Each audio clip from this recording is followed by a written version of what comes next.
Hello everybody, welcome to Blue Goose Garage. I've been doing a little bit of work to the Neon today, just putting some stuff on it that I've got. Two new motor mounts, checking fluids and stuff, trying to get it ready for a road trip. And right now I'm going to adjust the transmission cable a little bit. What I mean by the transmission cable, I'm not talking about the shifter coming in. This is a 2000 and it has a 3-speed. And the 3-speed is a mechanical automatic. It's one of the last mechanical automatics. It has a throttle cable. And on these cars they have little clips.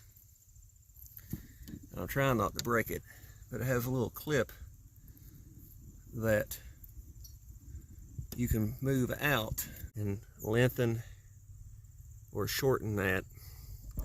It needs to be a little tighter, so I'm going to move it out a little bit. Alright, I showed you a little bit how to adjust that, but basically you take the little white plastic piece off of it, almost off of it, and you can slide the cable in and out. Normally, from what I can understand, you're supposed to have a little bit of tension on that cable at idle. It's supposed to be against the piston. There's a little piston inside the engine, inside the transmission normally, and that cable is supposed to have an arm pulled against it. And this one, I don't know how it was working as good as it was or as long as it was, because this one had about that much slop in it. I actually had to pull the cable all the way out, almost all the way out, to even notice it having any tension against it. And I gave it 1 or 2 little notches of tension, and it's shifting at 2300 RPM in the second and third now. It was shifting at about 1800 RPM, which was way too low.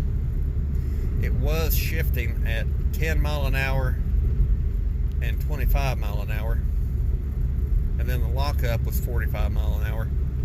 Now it's shifting at 18 to 20, 28 to 30, and lockup is at, well, 30 to 35, and lockup's at 45. So mine could still be a little bit tighter, but it's a lot better than it was. And if you go by what I was reading, the little lever arm on the transmission is at stock right now. So I don't know how it was working that long, and I don't know why it was off that far. It just was. I know I put a transmission in this car, and the cable that's on it is off the original transmission, so it had 300,000 miles. It's possible that just everything was wore out that much. So I either need to put a new cable in it or adjust that one a little bit tighter somehow. But it's working. The engine mounts are good. It don't have the vibrations it had before.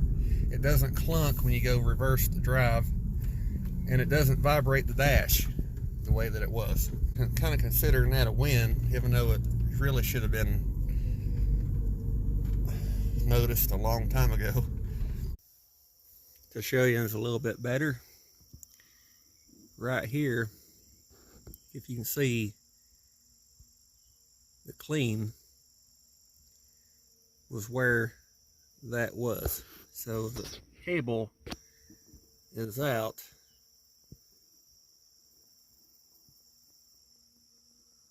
about a ½ an inch from where it was.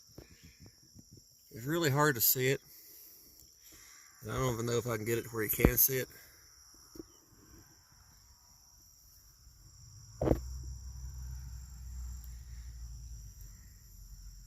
I can't. Straight down from here, on top of the transmission, there's an arm that's sticking up out of the transmission that moves back and forth like this. There's a mount on top of the transmission over here that the cable's on, and it goes from the mount to that arm. Before I did anything to it, you could move the throttle quite a bit, and that didn't move. Now it moves down here with this. So it was way too loose. It shouldn't have been like that. And you'd have thought that I would have noticed, but I just never noticed it. I don't know how, I just never did. So it hasn't seemed to hurt anything. Fluid's still red. The fluid's always stayed red in that transmission. So I don't know. It's one of those, how does it work? I don't know. It just does. So anyway, that's fixed for now. I might take the blue car's cable off. It should be a little bit better. It's got 50,000 less miles on it than this has. The mounts are good. All this is, it looks funny to me because for probably 10 years that engine's set more like that. It has not had this much room down in here for a long time, and I thought that was normal. Now it's leaning back more. Real quick, where did the mounts come from? Well, they came from the silver car. What? You're not fixing the silver car? I thought you were fixing the silver car. Well, we were. And then I found out, and I should have known but didn't, that a 2000 engine and a 2005 engine, even though they're both 2-liter 16-valve engines, they're different. Crank sensors are in different places, and they're not something you can just rewire. It's completely phased differently. It won't work. So to use that engine in that car without, changing the engine, I would have had to change all the wiring in the computer and transmission and everything, or rebuild the other engine that was bad with that engine. And we decided that the silver car wasn't nice enough to fix having to rebuild an engine. So it became parts, which is fine because this car needs some. The next thing I'll probably do to this one is change the power steering pump and rack. That's going to be fun.